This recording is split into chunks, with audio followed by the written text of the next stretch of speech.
Hello everyone, मैं हूं doctor Ruchika and welcome to creating balance. अक्सर जब भी हम हेल्दी लाइफस्टाइल, हेल्दी डाइट या फिर वेट लॉस की बात करते हैं तो हम बात करते हैं कार्बोहाइड्रेट्स, फैट्स, प्रोटीन्स और शुगर्स की।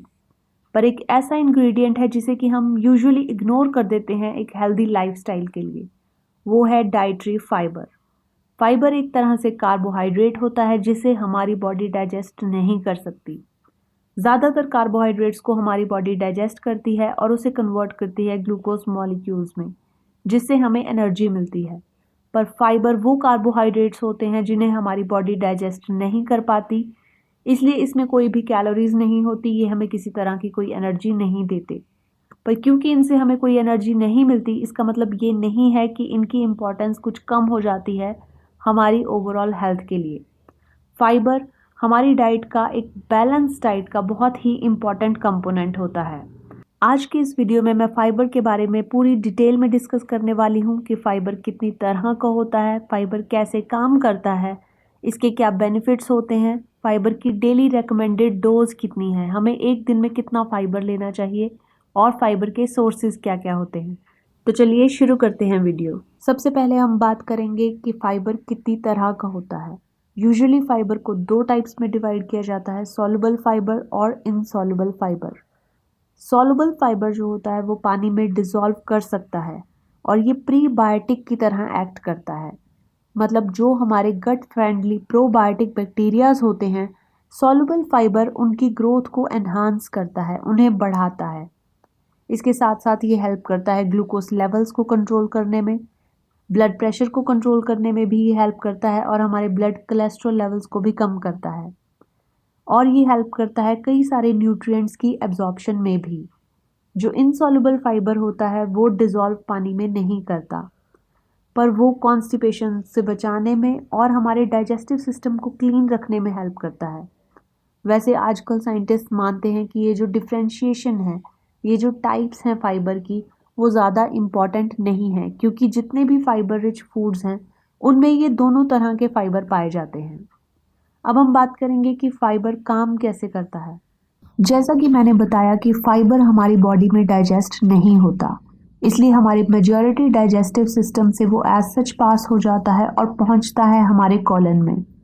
कॉलन हमारी लार्ज इंटेस्टाइन का ही एक पार्ट होता है। अब कॉलन में पाए जाते हैं गट बैक्टीरियाज।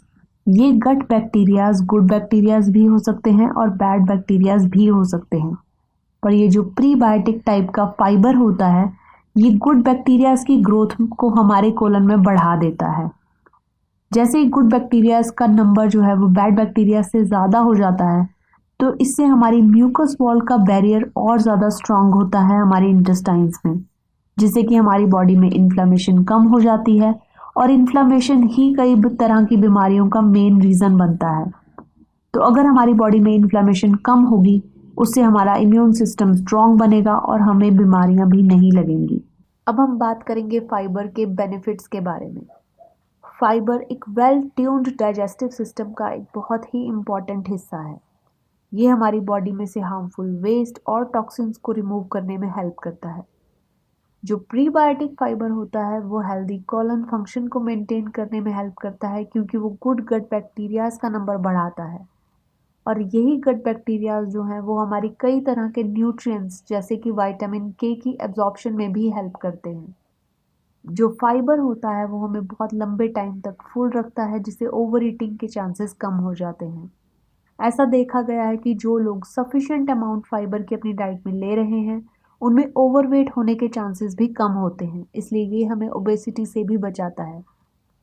फाइबर हमारे ब्लड ग्लूकोज लेवल्स को कंट्रोल में रखता है और कई स्टडीज़ में ये पता चला है कि अगर हमारी डाइट फाइबर में लो है और ऐसे फूड्स में ज़्यादा है जो कि सडनली ब्लड ग्लूकोज लेवल्स को स्पाइक करते हैं, तो हमें टाइप 2 डायबिटीज़ के चांसेस भी बढ़ जाते हैं। पर फाइबर डायबिटीज़ को कंट्रोल में रखने में हेल्प करता है। फाइबर कई तरह के हार्ट डिजीज़ का रिस्क भी कम करता है। एक हार्वर्ड स्टडी के मुताबिक, जो कि 40,000 मेल हेल्थ प्रोफेशनल्स पर करी गई थी, इसमें पता लगा कि जो लोग डाइटरी फाइबर का इंटेक ज़्यादा रखते हैं उनमें 40% चांसेस कम हो जाते हैं कोरोनरी हार्ट डिजीज़ के। अब हम बात करेंगे कि फाइबर का डेली रेकमेंडेड डोज क्या है, हमें एक दिन में कितना फाइबर लेना चाहिए। एक एवरेज फीमेल को एक दिन में 21 टू 25 ग्राम्स ऑफ फाइबर लेना चाहिए, जबकि एक एवरेज मेल को एक दिन में 30 to 38 grams of fibre consume करना चाहिए। अब हम बात करेंगे कि फाइबर के सोर्सेज क्या क्या हैं। फाइबर हमें एक्सक्लूसिवली प्लांट बेस्ड फूड से ही मिलता है। मीट में, फिश में या किसी भी और एनिमल प्रोडक्ट में फाइबर नहीं होता।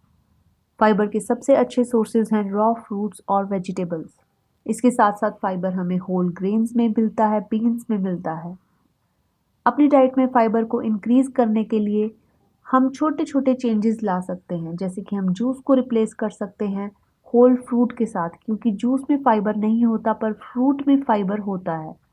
हम रिफाइंड ग्रेन्स को रिप्लेस कर सकते हैं होल ग्रेन्स के साथ। चॉकलेट्स और चिप्स जैसे स्नैक्स को हम रिप्लेस कर सकते हैं रॉ वेजिटेबल्स के साथ। तो ऐसे छोटे छोटे चेंजेस लाके हम अपने डेली डाइट में फाइबर इंटेक को बढ़ा सकते हैं और कई तरह की बीमारियों से बच सकते हैं। तो आज के वीडियो में बस इतना ही। I hope you find the video useful. Thank you very much for watching.